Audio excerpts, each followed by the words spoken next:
Read it. There you go. All right, so that should be recording.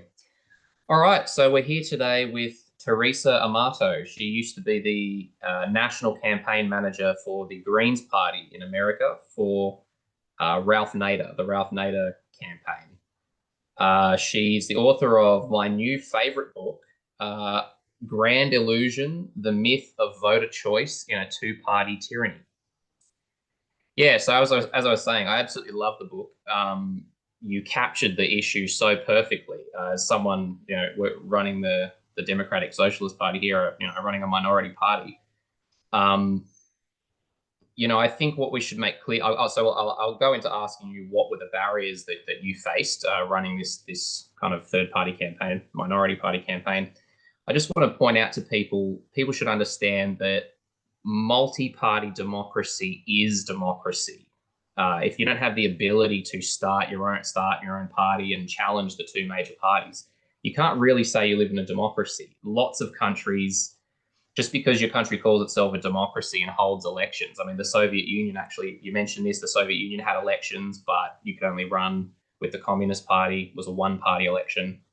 North Korea has elections, but you could vote for Kim Jong-un or Kim Jong-un. Russia has elections, but you can't vote against Putin or you get poisoned. So you paint a fantastic picture in the book of actually it's a great phrase, two-party tyranny. It's like a kind of a two-party. It's like a monarchy of two parties, two households. They both kind of control the system. It's like a two-party junta. The great way of putting it. So I just wanted to ask you, let's talk about what some of the main ways that third parties are suppressed, or at least what the barriers are. You mentioned, we'll start firstly, the thing that really stood out for me that I remember I emailed you about this, signatures. You mentioned a whopping figure of you had to collect 600,000 signatures, state by state. North Carolina, in America, each state you have to collect a different number of signatures. North Carolina wants 100,000 signatures. California wants 150,000 signatures. In Australia, I do have to collect 1,500 signatures, 1,500 signatures, but that's for the whole country. Sorry, I just scoot out of the light there. So that's for the whole country. So let's talk about that. I mean, and the major parties don't have to get any signatures. So talk about that problem. Well, it's a tremendous imbalance. And let me point out, first of all, thank you very much for reading the book, taking the time to read it. It is chock full of information. Brilliant. And I documented it thoroughly, in large part because I was encouraged to write the book by someone who has been steeped in ballot access and those challenges for decades. And he said, please don't lose the history, because putting it in context, especially Ralph Nader ran in 2000 and 2004 and 2008, and he used he allowed the Greens to use his name on the ballot in some states in 1996 as they were just getting started. And in 2000, I ran the 2000 and 2004 campaigns as the national, campaign manager. In 2000, it was he ran he was personally an independent, but ran on the Green Party ticket.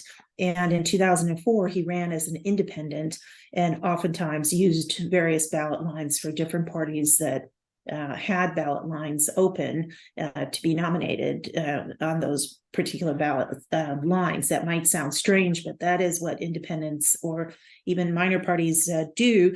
And when it's so difficult to qualify, they try to use the easiest way to qualify because the hurdles are absolutely overwhelming. And I describe it as a national hazing process for anybody who would like to become a presidential candidate of a minor party or as an independent, because in the United States, we have 50 states in the District of Columbia, which still doesn't have statehood, but each one of those states has its own set of rules.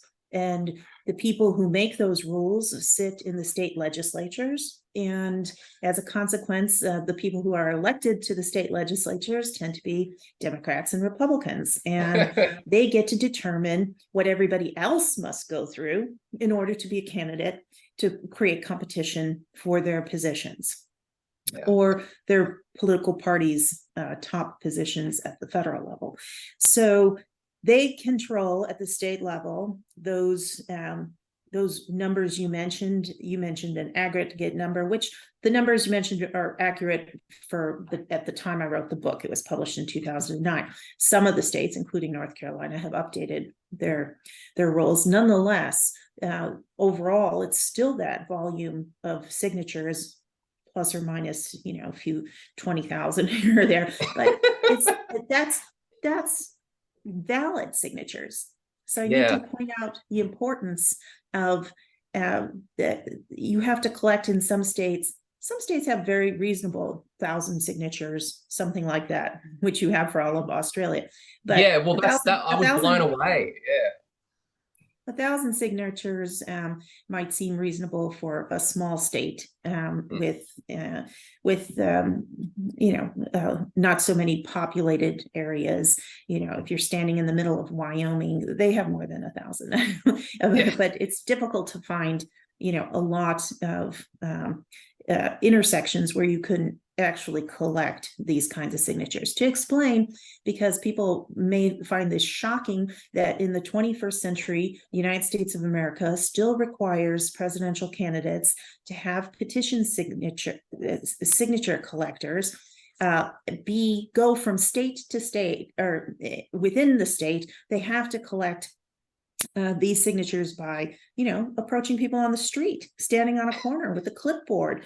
Most people these days walk down the street with, their headphones on, or their earbuds in and whatnot. And most people don't stop in order to have a little chat with somebody standing on the street, looking hot and tired because he or she has been doing it for, for a long time, because in order to collect valid signatures, you have to ask everybody, are you registered to vote? Those people have to answer honestly, and some people are embarrassed to say that they're not registered to vote. Other people will say, because they think they're registered to vote, that they are, even though they moved, because they didn't know that just moving down the block changed their voter registration. And some people just be downright hostile and sign your petition by saying, they're Mickey Mouse or Donald Duck or some other character, just to help later accuse you of fraud for collecting their signature, or have one of the two major parties or or their affiliates go after these kinds of things and make you think you've collected these signatures. Others will just cross out the signatures on a page and invalidate other people's choices for having signed their signature to try to get someone on the ballot. A lot of people don't necessarily agree with minor parties or share their viewpoints, but they do think that, or independents, but they do think that they should have a right to try to be part of the system, because as you pointed out, you can claim to have multiple parties, but in effect, if you don't let any others compete, or it's become so difficult that no one does compete, that it becomes a one-party system. It's not certainly not how we hold ourselves out in the United States as being a democratic republic, where people have access to the ballot and people have access to the right to vote. So that's a long way of saying that actually you have to collect almost double the number of signatures you thought was horrendous in the first place, because so 600,000, 1.2 million. Yeah. Yes, and might I add, in very short periods of time for many of these states, you might only have 45 days or 75 days, or you can't start until point X. And then you have to make sure in some states, nobody else has signed another party's petition, because some state might consider that as like voting for someone else or voting twice.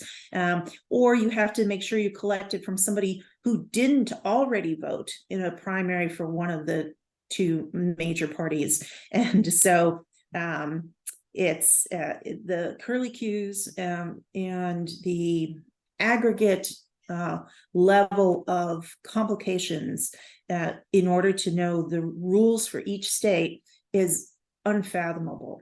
It really is tremendously difficult for an independent to get on the ballot for president of the United States in all 50 states in DC. Another example I like to talk about is that we have these, we have this Byzantine process that candidates have to go through to show that they have a modicum of support in order to appear on the ballot. And making people do this with, 18th century mechanisms with pen and paper and when we can pretty much buy anything and have a drone deliver it in a few seconds, or you understand where I'm going with this, or put your plastic card into a machine and it sends out green dollar bills for the United States at least. And in this point in time, where as a culture we're so used to having almost instant results, the idea that you would put a political campaign, be it minor party or independent, through such a horrendous, really, I view it as unconscionable program in order to show some level of support such that you merit to be able to speak, associate, and have other people speak and associate and petition along with you as a candidacy.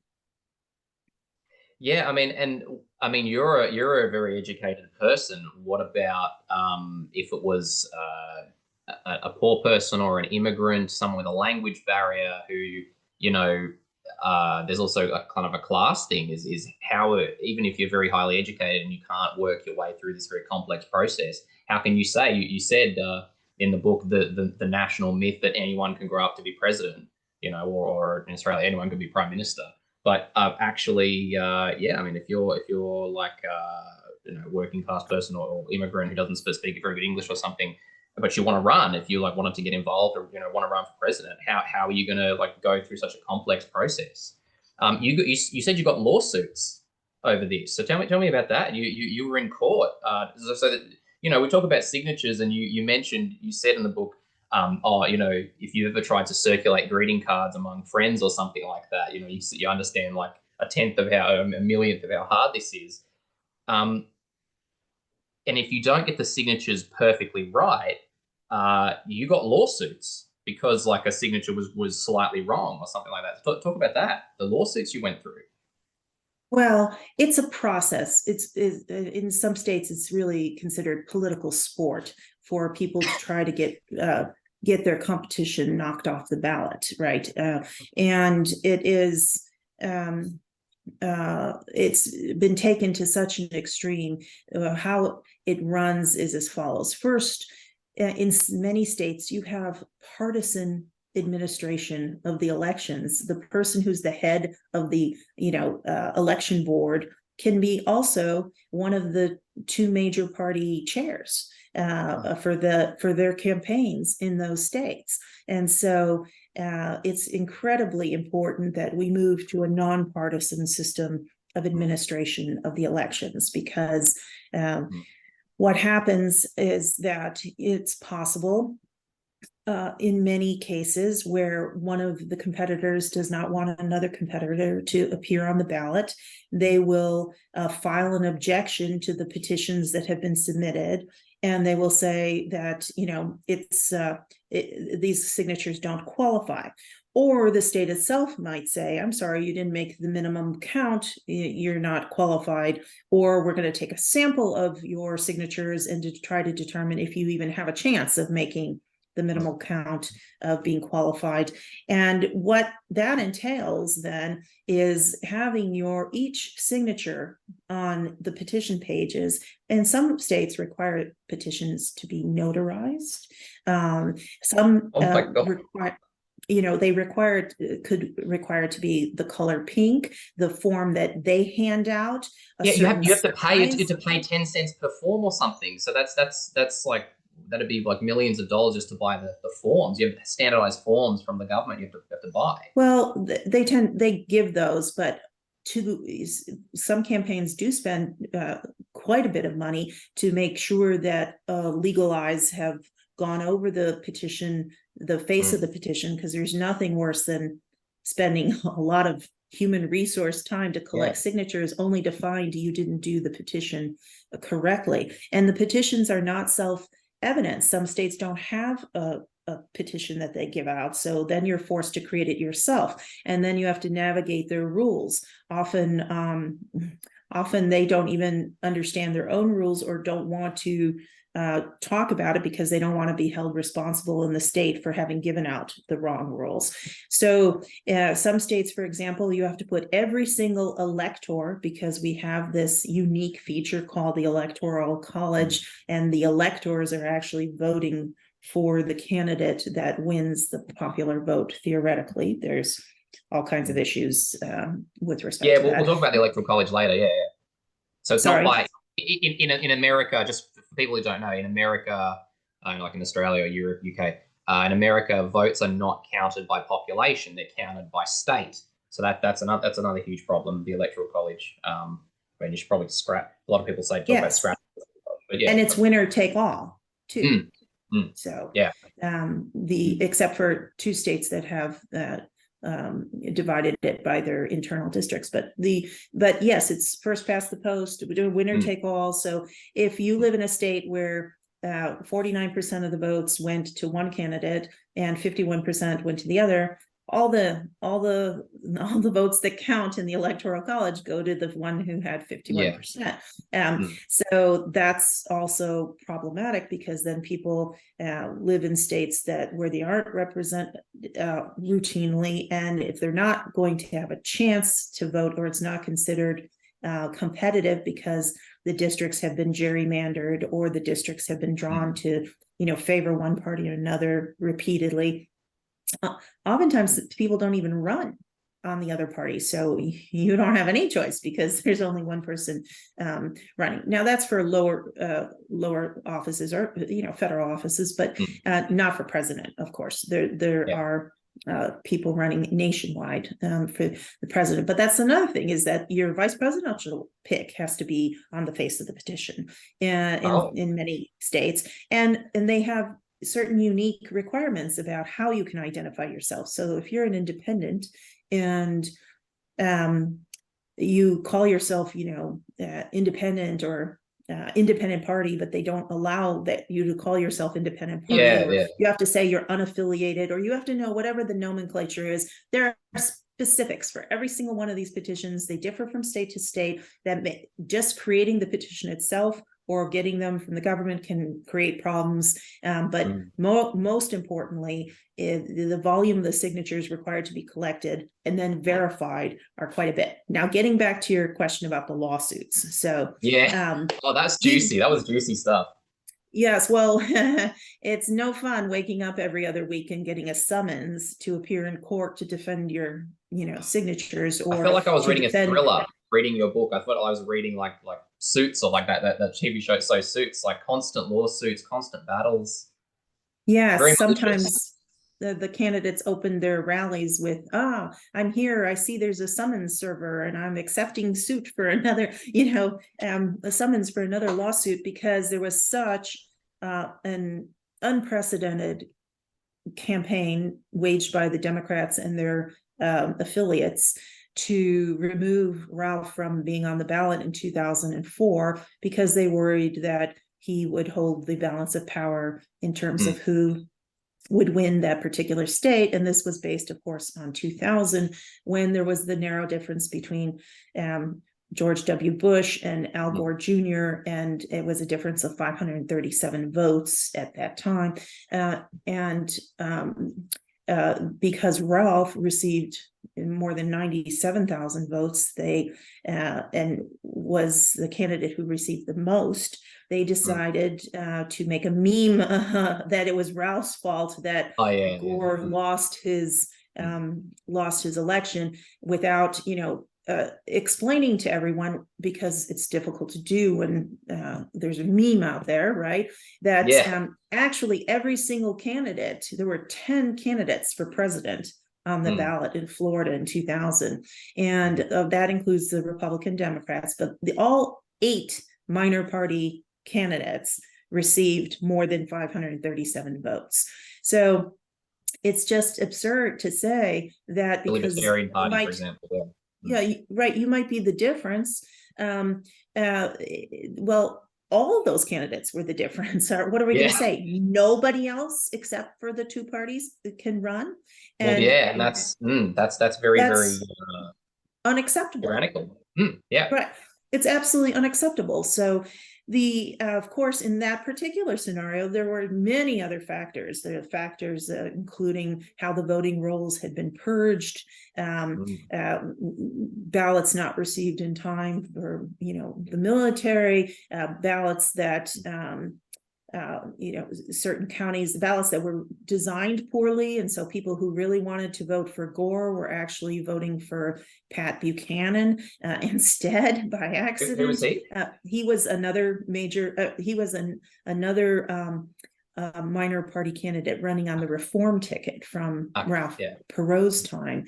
And so he had supporters, but not the volume that the Florida ballot generated for him, because it was actually misdesigned. It was hard to read across the ballot where to put the hole in your punch card. So, and of course, we had a system where I think the world remembers people holding up the cards to the light to try to see if a vote was a vote, whether it had actually been punched through, or whether it was hanging by 1 corner or 3 corners, or whether it was a pregnant chad. They call these little bits chads on the ballot, or whether or not, and no standards for what counts as a vote, how to count the votes. And of course, at the end of the day, we had the United States Supreme Court intervene in the process in Florida. When the Florida Supreme Court was already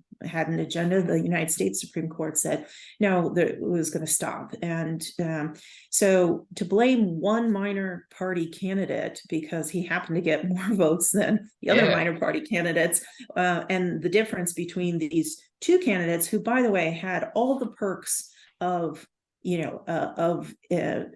their candidacy backed by a major party. And in this case, Al Gore Jr. was the sitting vice president of the United States and a former senator, and was unable to win his home state of Arkansas, or rather, Tennessee, or Clinton's home state, Bill Clinton, not Hillary, Bill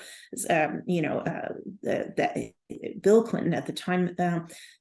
He couldn't win Clinton's state of Arkansas, and those kinds of things, along with so many other things. The weather that day determines who comes out to vote and how you succeed in these vote counting processes, which had to be radically addressed after the 2000 election. In fact, there's now a whole cottage industry of studying elections in the United States that really has grown immensely, because people are started to look at, well, what kind of procedures do we have here? Other secretaries of state were saying, oh, I'm so glad Florida didn't happen in my state, because, there, but for the grace of God, we would have been under all this scrutiny, because it was the processes were imperfect.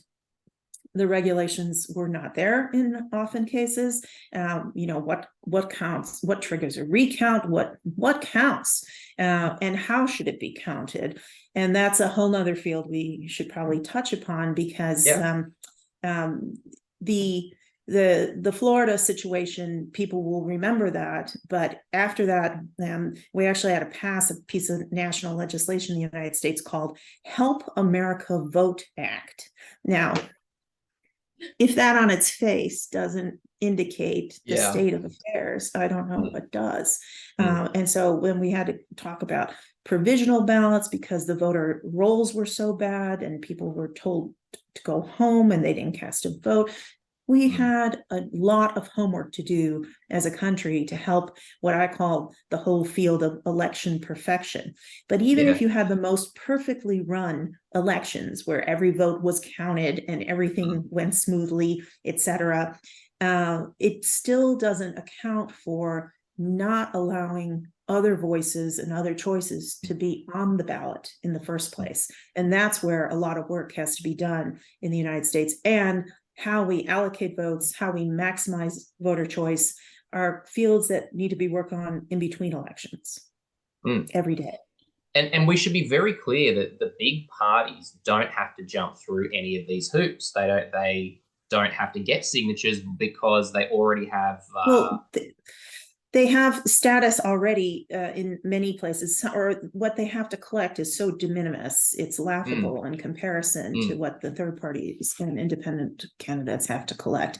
Furthermore, the two major parties all have their own cottage industries of vendors who will do these things, cater to them, etc. Oftentimes, a minor party, A, cannot afford those vendors, or B, they don't exist because the vendors want to make sure they don't commit, their own sort of political suicide by going outside of their normal party that they service or provide help with too. And I mean, these big parties like the Democrats and Republicans are very old parties. They've existed since the 1800s. So they've probably existed before the rule for signatures was even brought in. And, it's kind of one rule for them, one rule for everyone else. And they kind of hand down their eligibility. Almost like it seems almost like a monarchy where the major parties just have the right to rule, right to run. And then they put all these barriers for the minor parties. Well, the funny thing is the word party doesn't appear in the United States Constitution. So there were no rules around it. And the founding people who wrote it made a lot of mistakes and got some things right. But in terms of political competition, we have this unique feature of the Electoral College and various requirements for, to be qualified, which are small, but then the states heaped a whole bunch of requirements on it. A lot of states, they didn't even have ballots. So ballot printing is relatively new. Now it's been around quite a while, but we had a lot of different parties. You had parties that represented certain platforms, and you had 5, 6 different parties in the United States Congress, and you had mayors of major cities, not from one of the two parties necessarily. And people who know American history know that many of our major good ideas came from outside of the two parties, like abolition, women's suffrage, many of the labor laws through Eugene Debs, for example. And some of these concepts were thought of as fringe or kooky, or whatever. What, you want to abolish slavery? Obviously, abolishing slavery was they talked about you want to let women vote, gradual abolition, not emancipation overnight. So it's important to stress that it's often the role of minor parties and independents to bring new ideas into the national discourse, to rejuvenate politics, to create some innovation. And oftentimes one of the two major parties will adopt those positions in large part to be able to crush the minor party's reason for existing, because if a major party has it, people can vote for the major party. Because of the winner-take-all system, the not allowing for small starts to get actually registered some sort of representation, like a proportional system would, or some sort of voter maximization on preferences by being able to, rank your choices. That's what we have. We have Australia has ranked choice. So you vote. I vote 1 Greens, vote 2 Labor. And then many European countries have proportional voting, where the percentage of vote you get determines the number of seats in parliament. So I think at least definitely ranked choice could help America a lot. You could vote 1 Greens, vote 2 Democrats, you know. Yeah. Right. So there are ways to maximize your choice at the ballot, right? Based on how those are counted, or and it allows for smaller parties. They then have to form coalition government, but at least it allows for having some sort of voice at the national level. And, you know, we see very little of that today. Yeah, and another thing you should point out is that, so in Australia, we have mandatory voting. So everybody has to vote. Yes. But in America, you said it's optional. There's no right to vote. You know, I've heard people often, their employer won't let them off work, so they can't vote. So often people are not allowed to vote, or at least mandatory voting. It may sound like an imposition, but a lot of like working class people, immigrants, they may not know to vote, or they may not understand the voting process. And also mandatory voting forces the government and employers to make voting available. It runs both ways. So maybe, you know, America probably, you know, should make voting mandatory, or at least kind of a right to vote sort of law. So Well, you know, there have been other suggestions to create something like none of the above on the ballot. So you can show up to vote and yet not vote for any of them, or some of the other voting systems that would be able to maximize preference. But you touched on something that, you know, even in our national elections, when they're perceived to be close, they're perceived to be close in the sense of popular vote polls. But what you actually have to look at is how close are they in any given state, because so some people think, oh, so-and-so is so far ahead, I can vote for somebody else. Other people say, well, it's neck and neck. I can't, quote, throw my vote away to a minor party or an independent. Wrong that they gaslight the population and say that you're not allowed to have democracy, but you're not allowed to use your democratic vote because you would be a bad person. You would be throwing your vote away. You're like, what? You vote for the Greens. Well, what do you want the Republicans to get in? Like, and it's, you know, the Democrats are supposed to be a left-wing liberal party, and they're trying to say you're not allowed to vote for the Greens party. You're not allowed to vote for, you know, other parties. That's very, very wrong that they do that. Well, not only is that a frenzy that's often participated in by the United States media, because the media doesn't explain, well, it's actually not that close if you look at X, Y, and Z states. So if you're in California, it's not going Republican. You can have a chance to vote for whomever you really want, and probably are not going to be personally at risk for throwing the election one way or another. But that whole thing bothers me because of the assumption that's contained within the whole concept of these minor parties and independents are, quote unquote, taking votes from one of the two major parties, or they're spoiling the election by even like being it's their on right the to ballot. rule.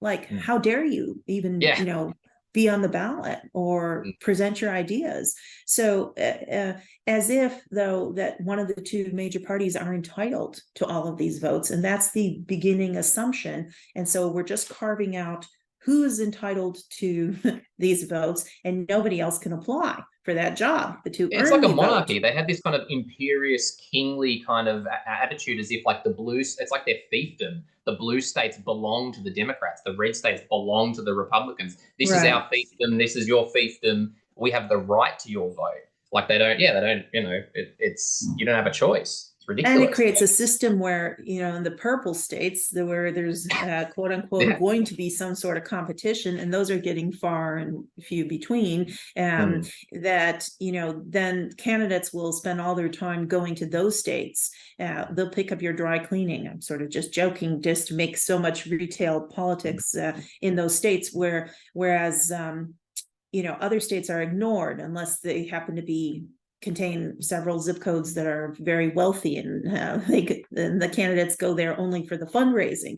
And so it doesn't become a 50-state affair where people have the right to hear people, you know, face to face or whatever, because there's no incentive for one of the two major parties to go to an already foregone state.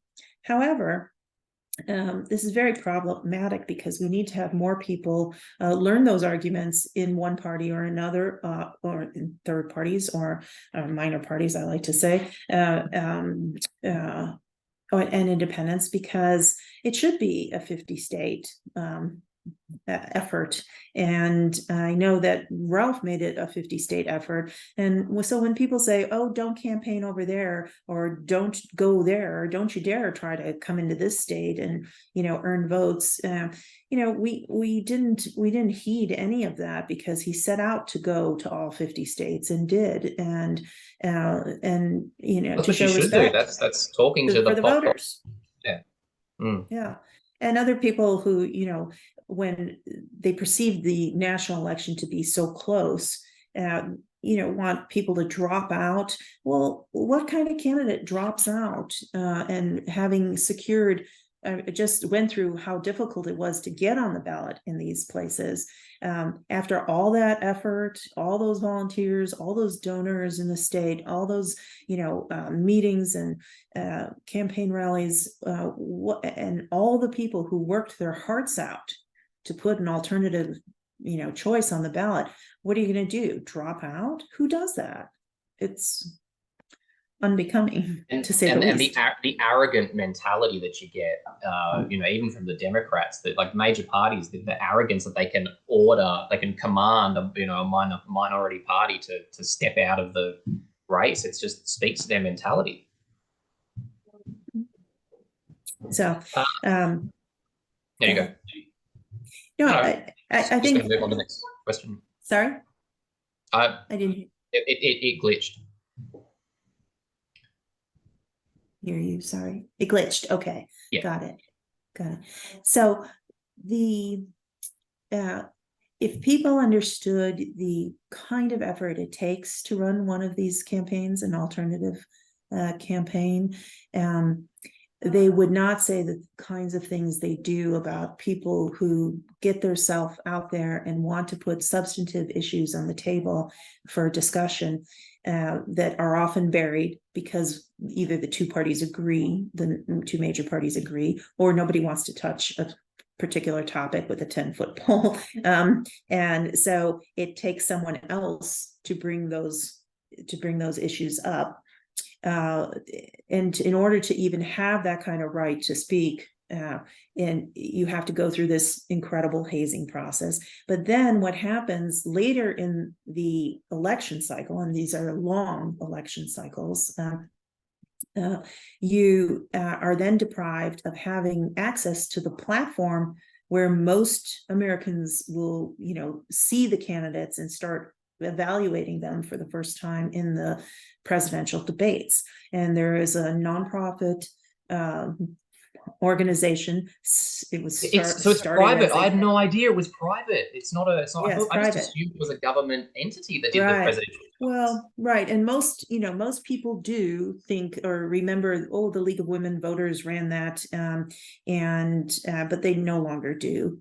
If the two parties got together and made their own entity called the Commission on Presidential Debates, and then they realized they shouldn't say it was bipartisan, they're going to call it nonpartisan, but in effect, after they made the quote-unquote mistake of letting Ross Perot in, who was able then to generate quite a bit of interest, not one electoral vote, mind you, but significant chunk of the national vote, then they made it very difficult with their so-called objective criteria, which constitutes things like you have to have 15% of a ranking in 5 different polls that they pick in order to be qualified to be on the stage, along with other quote-unquote objective criteria, which has served to make sure that no one else has participated but the two parties in the presidential debates. And the way the two parties participate, it's almost like the Treaty of Versailles. They get together about where the where the podium is going to be located and who's going to come out first, or, where the water will be. And, and then the media contributes to this by making it sound like these are the only candidates who are valid for presentation to the American people to decide, where to cast their vote. Moreover, if there's a third party candidate, excuse me. So if there is a third party candidate that people want to see, for example, in 2000, it was both Ralph Nader and Pat Buchanan. More than 50% of the people wanted them to be included in various debate polls, but they weren't. And yet, if they have a certain level of support, the media focuses not necessarily on what the substantive issues these people would raise to expand the discourse. Instead, they just focus on, well, how many votes is X going to take away from Y and Z going to take away from A, or whatever, so it's Playing all back into about that whole narrative. All about it. And that's too bad, because then people don't hear the substantive reasons why the candidates are running in any platform that can reach tens of millions of Americans at once. I mean, you could go to all 50 states over and over again, and you're not going to get the kind of either media coverage or access to inside the homes of likely voters to actually present your position. Where they could design it different ways. They could have a winnowing process and say, or if people want to see you in it, or all kinds of ways to actually maximize the ability for third parties and independents to participate at some level, and then narrow the field if necessary. Yeah, I mean, if they wanted to set up to you said that it's not built, the system's not built for for minority parties. So yeah, that just leads me to my question about media access. I mean, you talk about the servile media, how they're completely subservient to the two parties, and as you said, reinforcing the narrative that if you vote for another party, you're throwing your vote away, stuff like that. Which is very totalitarian that they do that. The papers wrote, editorial opinions about not cluttering the field, and that the Americans should just get an up or down choice of the two major parties. And why do we have all these other people around? That was the gist and both of these those op-eds. parties are so corporate. They're both very corporate capitalist parties. So it's not like they're the only two options. They're raising money their from the policies are same. egregious. They're raising money from the same corporate sources, in the sense of, and it's only gotten worse from 2000, 2004, after the Supreme Court in the United States published a decision called Citizens United. And now we have super PACs with all kinds of cash, and the candidacies of the two major parties really just are marinating in corporate cash, and that has a big influence in U.S. elections. I'm not saying it's the only influence, but it's certainly a major one. So, like money, let's talk about like with media access. That's a great point. Is money and resources. I mean, I'm finding with running the Democratic Socialist Party, I'm rationing printer ink. I'm printing out flyers. I'm thinking, oh, can I print 3 flyers per page? I'm cutting up the pages. I'm thinking, printer ink is really expensive. When you're a normal person, the idea that a normal person can run, or anyone can run for president, little Jimmy can run for president, it's not true when you, like you said, getting into the homes of millions of people. There's simply no mechanism that doesn't cost millions and millions of dollars. So normal people, certainly poor people, normal people can't run. You mentioned Ross Perot, who was an independent, but he's very wealthy as a businessman, and even he didn't get elected. He couldn't get elected. So yeah, he started the Reform Party. He said basically, if all you want volunteers want to get us on the ballot, go wild and do it. But of course, even the myth of a volunteer campaign is you still have to feed people, house people, pay to move them from one place to another, Yeah. even if they're working their Logistics, hearts out. It's just not free, it's just not free. So it costs unbelievable at this point, millions and millions of dollars to get on the ballot, sometimes in some states alone, and then definitely as a national effort. Were you talk about you were attacked by the media? Did you feel the media ganged up on you and your candidate? Do they publish kind of what would be considered slander? Some of the stuff seems like they were tremendously unfair to Ralph Nader, who had spent a lifetime, decades in Washington, advocating, for consumers and workers and taxpayers, and here he is, a national icon, and it was extraordinarily difficult even for him to run, as qualified and talented as he, has been for decades at this point. And let's see, he burst onto the scene in the 1960s. So now we're talking, right, 6 decades practically. And we have, if somebody like that finds it difficult to raise money for a third party or independent candidacy, or to withstand the constant barrage of calling someone, a spoiler, or imputing negative intentions to the candidate, just for going out and saying what they believe in and raising issues, it's overwhelming. And I think most people don't want to subject themselves to that. Certainly once they find out what the ballot access procedure is, you would run the other way. There's it must be grueling to endure. Like, they make out like you're crazy or something, when it's the major parties. The 2 major parties have absolutely insane policies, egregious policies, endless war, corporate pandering to corporate capitalism. Their policies are really extreme. Ralph Nader is quite famous. I've heard of him, but he seems like a cool guy. He's not like they make out like he's crazy or something, and it's insane how they do that. Yeah, I mean, he's educated Princeton and Harvard Law School, and has been publishing and investigative reports and working for to develop nonprofit advocacy organizations for his whole life, and somebody who spends a life in service, really, to highlight the underdogs, and the places where the press doesn't want to spend the effort to shine a light on necessarily, because it takes work to go create these reports, and also to bring major corporations to the table about unsafe practices, and talk about how little taxes corporate America pays compared to middle class America, or in fact people below the poverty line. So it's just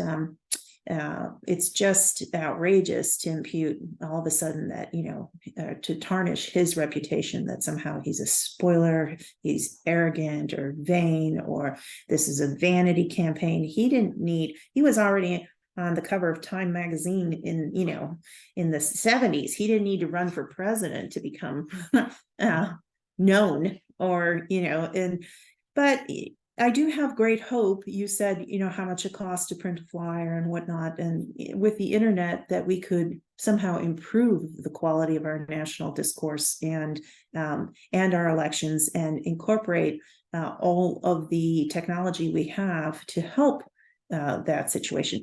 But I point out that, even when there was no technology like that, people who wanted to actually work on abolishing slavery, they'd go from town to town and speak to mass audiences, and nobody had a cell phone or a Twitter account or whatever, an X account, or those kinds of things to gather people. And we definitely have to get back to that. Do town halls, right. speaking to people. Yeah.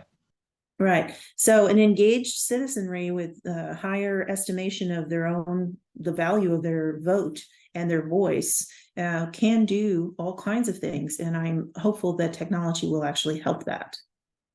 And thus preserve a little bit more of the environment with fewer flyers. But yeah, exactly. Yeah, I mean, all the trees you have to kill to hand out all those flyers. So you faced lawsuits, you faced unfair signature rules that the big parties don't have to go through their own rules. You face lack of media access or the media actually turning on you. What are the reforms that you think could kind of help minority parties help third parties actually run? And just being clear for people that if you don't have a multi-party system, if third parties can't run, it's not a democracy. It's just an appearance. I just wanted to say about Ralph Nader too. He seems like a pretty mellow guy. I've never met him, but he seems to seem pretty mellow, just from what I've seen of him. To make out that, and he's like he's like a non-profit guy. He's dealt with charities and non-profits, a humanitarian kind of guy. The candidates that the major parties put forward are absolute madmen, absolutely insane. Bush, now Trump.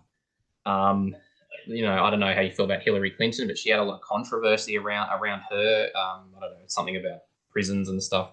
The major party candidates are quite these crazy, wacky figures. And yeah, I mean, Ralph was a non-profit guy.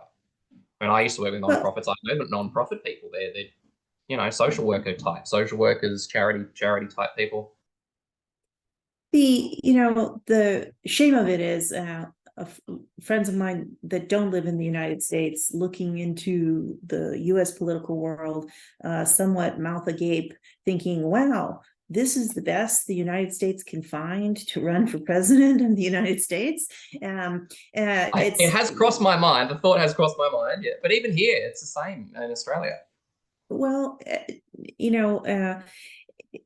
I don't like to pontificate about other countries because I don't know them as well.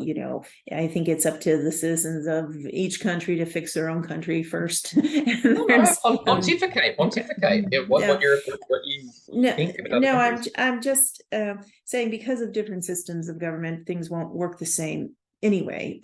But I think people are surprised that the quality of the candidacies is somewhat impoverished, or we have dynastic, more than one person from a family becoming president of the United States. You know what the odds of that are? I mean, if you had a really open system and people had a fair playing field that was more level and not just built for billionaires or people who are already famous or whatnot, and you had a system where people could easily put forth a platform that was not from one of the canned consultant driven message, and actually have ability to reach millions and millions of voters who then actually had their votes maximized through some fair voting process.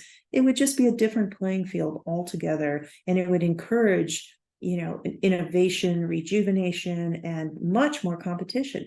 We tolerate in the United States barriers to entry for competition in the political realm that we would never tolerate in the economic realm. Are you kidding? Here you can go to any store or buy it online and see 40 flavors or 300 flavors of ice cream or boxes of soap or whatnot. And imagine, and somehow we managed to sort that all out and let people play fairly generally. But for political candidacies and offering up a political prospect, no, we make it extraordinarily difficult for people to participate. And that's by design. And so we have to change the design if we're going to change the outcome in terms of the quality of the candidacies and what issues get paid attention paid to them in the United States. A much more fair system, for example, of healthcare,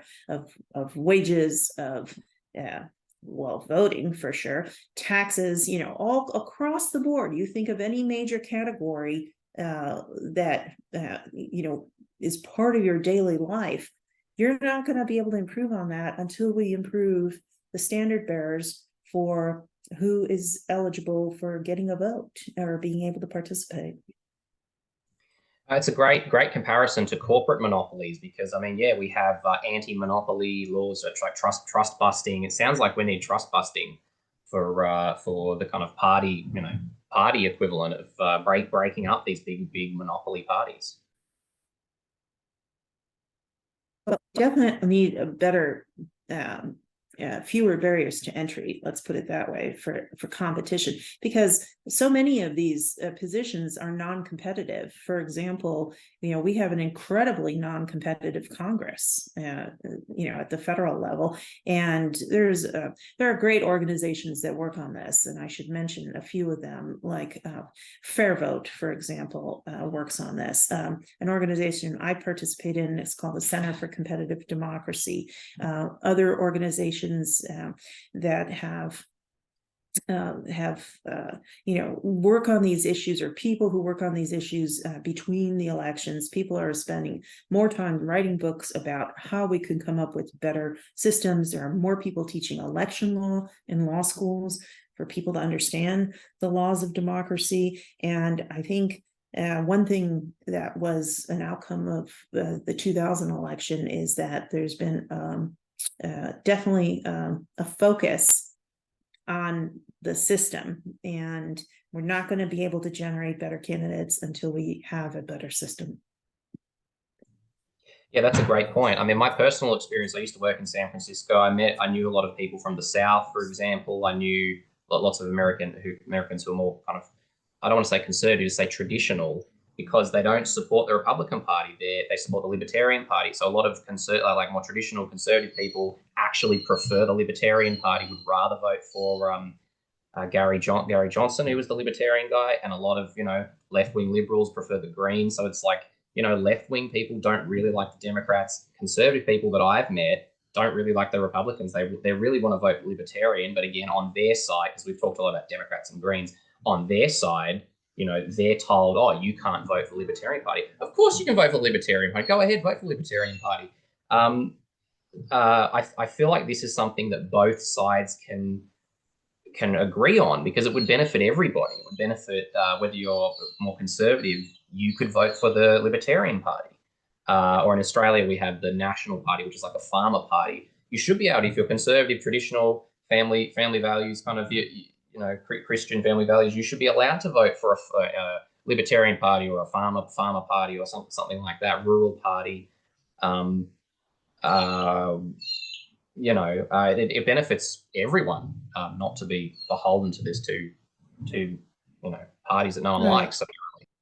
Yeah, well, again, yes, absolutely. People should be able to vote for a different party. I'd like to also that in the two major parties, often the disfavored candidates are given the runaround their own national party system if there's a clearly preferred contender that the party wants, versus someone who's maybe running a more maverick campaign. It comes to mind like John McCain when he was running against George W. Bush, or for example, initially when Obama was running against Hillary Clinton and the Democratic Party,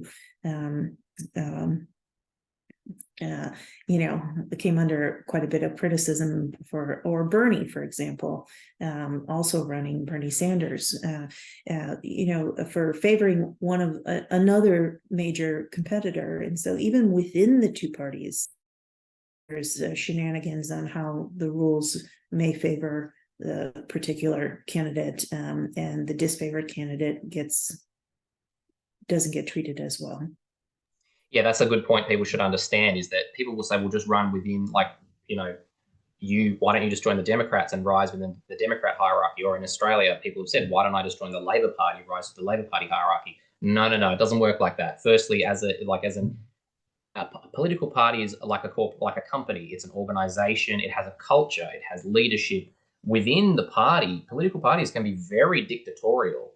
It may be a democracy on the outside, but within the party, you can't join the Democrats as an intern or the Labor Party as a little intern and, you know, rise up and then be talking to the president of the party. I mean, and, you know, there's a reason I didn't join the Labor Party. I started the Democratic Socialist Party. I mean, you can't be beholden to the culture within the particular party. It reminds me of the Soviet Union, where it was a one-party election, one-party state. You couldn't run against the Communist Party. Even if you were a communist, what if there's, you know, the Communist Party of Australia? In Australia, there's like 6 different socialist parties. There's Communist CPA, Communist Party of Australia, and ACP, Australian Communist Party, Socialist Alliance, Democratic Socialist Party.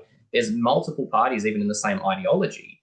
So, you know, even if you're a communist, what if you want to start, you know, there's the Communist Party of Russia, CPR, you want to start the RCP, Russian Communist Party. You may not disagree ideologically, but organizationally, you may not like the leadership of the, you know, you might, it's like a company, 2 companies that make the same thing, like 2 Italian restaurants or something, but you know, one has bad leadership. You don't like the leadership. They have a toxic culture. Maybe there's like sexual harassment or something. There's a toxicity in the culture of one organization. Being beholden to one organization and its quirks and its internal toxicity, particular leadership, particular people, you need to be able to strike out and create your own, you know, even if you agree with the Democrat policies, which most people don't, you know, you may not like the organization or the leadership. It might be a personality thing or a culture thing. Yes, that's possible. But that takes effort to change those kinds of cultures, and it takes, you know, I think what we're seeing now is we've not had the kind of consistently high polling of Americans who self-identify as independent. And that consistently high polling is relatively new, because people tend to want to be with one winning party or another winning party, but baked into that high number are people who are soft Republicans or soft Democrats, but are too embarrassed to be affiliated with the parties in their current state, and understandably, really. So there's going to have to be, I think, for the United States to move forward, some level of disruption where an independent or a minor party actually is able to win or come close to winning any particular election, that people will feel safer to identify as something other than one of the 2 major parties. But I think we're starting to see it now just with the polling, because certainly if you've seen what was going on in our US House of Representatives, where even the Republican Party couldn't agree amongst themselves, despite for Speaker of the House of Representatives in the United States, and they're the major party, and they couldn't agree on who to put forth because there are so many fractions within the party that it was almost unbelievable. Yeah, that's something people should understand. It's that, yeah, there's fragmentation within the Democrat Party on the left. There's also fragmentation within the Republican Party on the conservative side. I know quite a few Republicans. I work with a few guys from the South. One guy was from Richmond. He lived in Richmond, Virginia. And yeah, they're not happy necessarily with the Republican Party structure. Like I said, they might like the Libertarian Party or some other party. So yeah, I mean, each of those factions within the big parties should be separate parties, and that's what multi-party democracy is. That's what it would allow, theoretically, and instead of just 2 big tents filled with discontents. And discontents, that's a good one.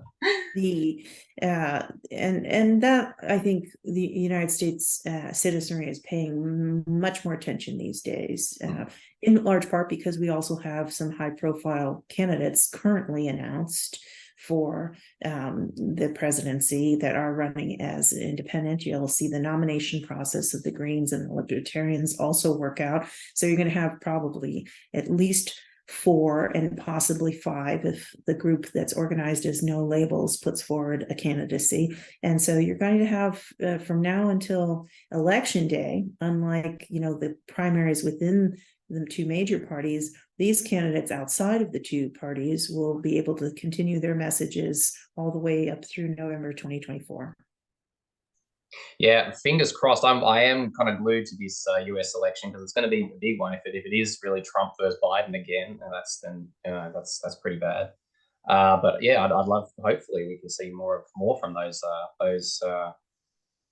third parties. Are you going to be just with the Green Party this election cycle? Or do you know like I'm not affiliated with any party, and I don't have a quote dog in the hunt at the moment, although I am for people getting out there outside of the two parties. So I am very supportive of that concept, and I wish them all well.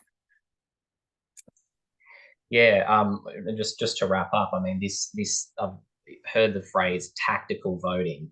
A lot of people even are made to feel that they have to, like, people who talk to on the street, they say, oh, well, I have to be tactical. I have to, if I don't vote, if I vote for the Greens, the Republicans will get in, so I voted Democrat. Or I wanted to vote Libertarian, but if I don't vote for the Republican Party, the Democrats will get in and they'll like pass gun control laws or something. So from both, like, we got to get out of this kind of tactical voting. It's all very self-serving, but within the two-party structure. And I just remember a great quote from your book. Someone said, "Don't go to the South. Keep out of the South." And I'm like, I've met people from the South. They said, like, they're people. They said they seem fine. You shouldn't have that mentality. Then of course they feel underserved. They're elected, and like no one cares about them or something. Well, that quote, in fact, came from at the time, Terry McAuliffe was the head of the Democratic Party and did not want the Nader campaign to go to 19 different states initially. And so this is the Democrat Party, who don't seem to believe in democracy very much. Well, it was I couldn't even believe my ears when I heard that, because it's one thing to say I'm not going to support your candidacy, etc., but it's another to say don't have one, and that's what they tried to in effect do by bringing so many legal claims against Nader 2004, for example. We were in court. We were in court constantly just to defend our right to appear on the ballot, and it was an unprecedented historical effort to remove a candidacy or impede a candidate from having access to the ballot. So, to wrap up, what would be your suggestion to kind of resolve this problem? Or is it one big thing like, get rid of the electoral college? You hear that a lot. Or maybe, do you need to get rid of first past the post, which just for people who don't know, that means kind of a winner take all. It just means that you tick, I want Trump or I want Biden. And you get one choice. 40, if you're in the 51% wins, 49%, all those votes didn't count. Maybe a better system would be proportional voting, where if you get 10% of the votes, you get 10% of the seats in Parliament or Congress. Scandinavian countries use that. Netherlands, many European countries use proportional voting. Australia uses preferential voting, where we can say vote 1 Greens, vote 2 Labor. So you can have your say, and it's a warning shot to the mainstream party. So if I vote Greens, it's a warning shot to the Labor Party saying, I don't like you, but the Greens are in coalition with Labor. My vote goes to Labor, but it does put them on notice. It says more and more people are defecting from your party. You need to be careful here. So do you think it's one big thing like, adopt preferential voting or adopt proportional voting? Or it sounds more like there's so many issues that it needs to be lots of stuff, like the signatures need to come down, and it needs to be the playing field, as you said, needs to be changed. It needs a radical amount of change and an infusion of people who are dedicated and probably would have to spend, quite a bit of time to help reform so many areas of the electoral process. I highly recommend Alexander Kesar's book on the Electoral College, also his one on the right to vote. And I believe that we need people focusing on much more so public financing of public campaigns, so that our candidates don't have to be promoted by the high bidders only, and that every citizen's vote counts, not people who are influencing the outcomes of positions and whatnot amongst candidacies because of the kinds of cash that's been given to the party or to their PACs or to their, all kinds of vehicles for putting more money into the process. We need to have less money in the process, and ability for people to, with small dollars, be able to run effectively, just as effectively as if you were a billionaire. So being rich doesn't entitle you to being able to get more votes, but it certainly makes it a lot easier to become the nominee of a particular party for particular office. And because the campaigns cost so very much, we also have to get rid of gerrymandered districts. We also have to get, I believe in proportional representation, also ranked choice voting. If, people are percolating with different cities that have already adopted some of these ranked choice voting wins there's been wins for ranked choice voting in various cities, and they're seeing how it works. And the more people who become familiar with it, it won't seem like, oh, this is a strange concept, I don't know how it works, I don't know how it'll turn out, but it can turn out to maximize your voter choice, and so that you're actually voting for someone rather than for the lesser of two evils, because you don't like either one, but you want to make sure that neither of them are get in, or at least one of them gets in, I mean to say. But so, I think we have a lot to work on. Certainly the ballot access rules are up there for presidential campaigns as well, but all the campaigns are suffering from some of these, lack of voter maximizing and participatory facilitation. And we just have to change how we do elections in the United States. Yeah, it's a great point. And finally, you mentioned how much money is required to run a campaign. I mean, I've felt that with, I spent $500 of my own money to buy a printer, ink. I had no idea printer ink was so expensive. So what would you say with media access for third parties in the short term? I mean, what do we do? How do we change maybe you mentioned getting back to like it's the 1800s, like having town hall meetings, for example, like having a public that's more engaged and it like assembles more at local places. Maybe if we get off the media and the internet and try to get people, how do we develop low cost ways of running a campaign that reaches millions of people that doesn't require being plugged into the corporate media? And how much lobbying money they I wish someone, even though I'm a socialist, like I would, because I'm a socialist, nobody's giving me even $1.50. It's all got to be my own money. And then you also have to live, survive, food, right, rent. You have to think about both, being a normal person, living, family, and then running a campaign.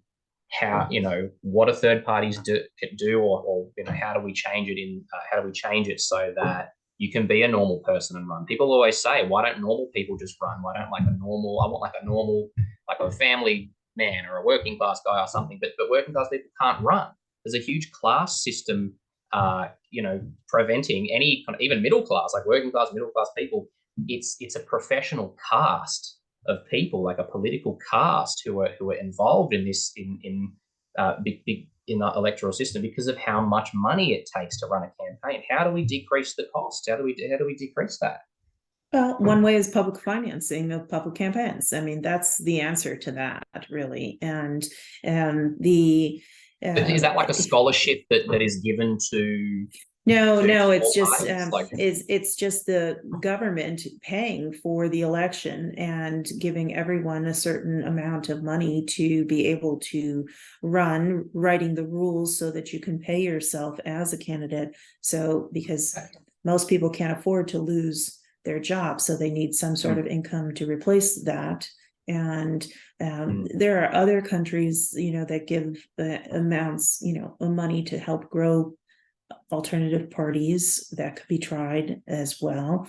But getting money out so that, it's like everybody can use the public parks, for example, or the public beaches, so that everybody can participate. That should be what we do for our elections too. Why do elections have to be for sale? And why do candidates have to be for sale?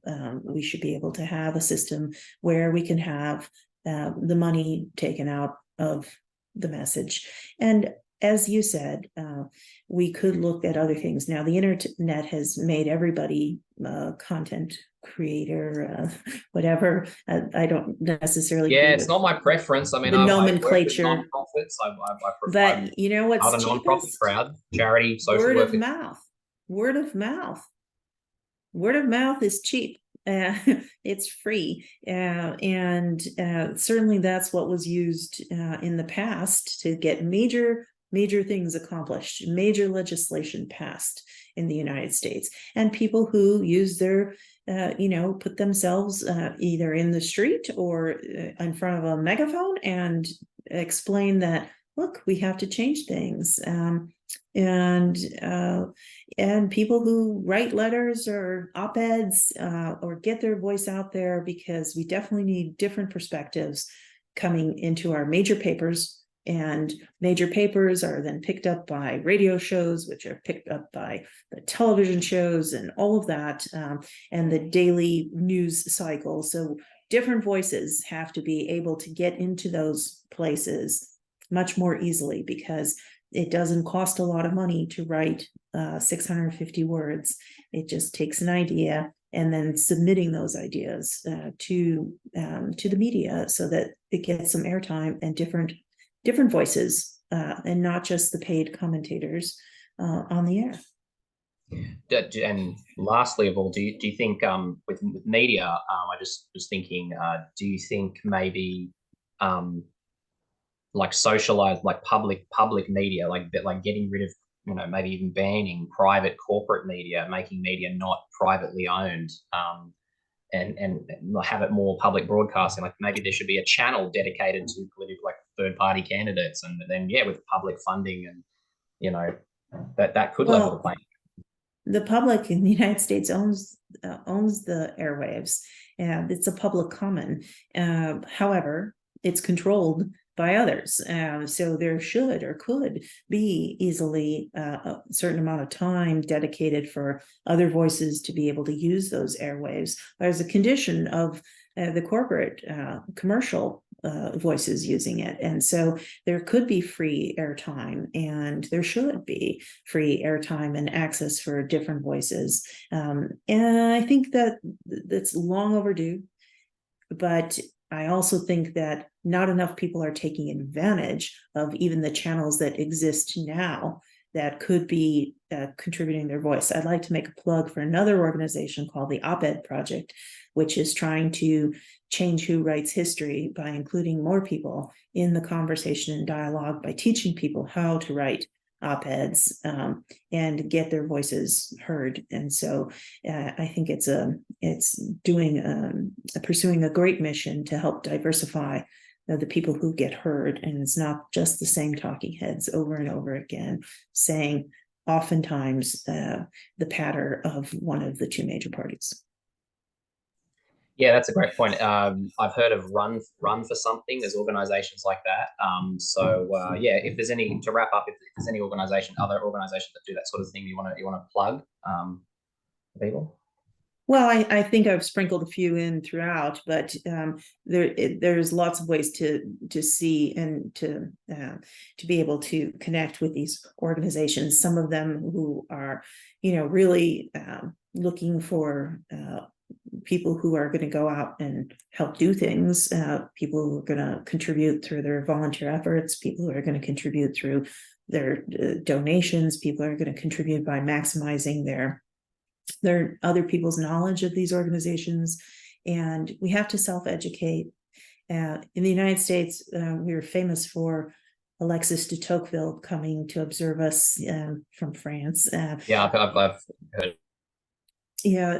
Hundreds of years ago at this point, and we pride ourselves on not being the kind of people who sit around and wait for government to fix everything. Instead, we are people who are going to have to take it into our own hands to try to fix some of these things. Can be through government, but waiting for the government to change something that favors the players in government is not a recipe for success, as should be evident by this point in history. Yeah, that's a great point. From my friends in America, I've learned a lot about Thomas Jefferson. I've actually got Thomas Jefferson's book, Notes on the State of Virginia, here. I've read, so I'm familiar with his writing. As someone who grew up in a monarchy, I admire America for being a republic. And yeah, I mean, I think it's really sad that for America to develop an almost monarchic culture at this point, where the Democrats and Republicans, it's like like Romeo and Juliet, two households both alike in dignity, Capulets versus Montagues. It's like these two royal houses, and these are some fantastic suggestions you've raised to break their kind of monopoly.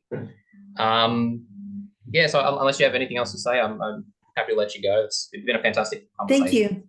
It's been great to talk with you, and I'm delighted that you're interested in the subject matter and that you had a chance to read the book, of course, because I wrote it for, unfortunately it's still relevant because we haven't fixed enough of the problems, and yet I think that history will be on that side of changing our current trajectory. So thank you. Yeah, very, very, very relevant. I mean, you articulate. The reason I love it's my new Bible now as like a small political party, because it's like you articulate feelings that I had felt, but that I didn't quite, wasn't quite able to articulate into words. You kind of just, put it really, really succinctly. Thank you. All right, Theresa Amato, it's been a fantastic conversation. Same. Appreciate you having me on. Thank you.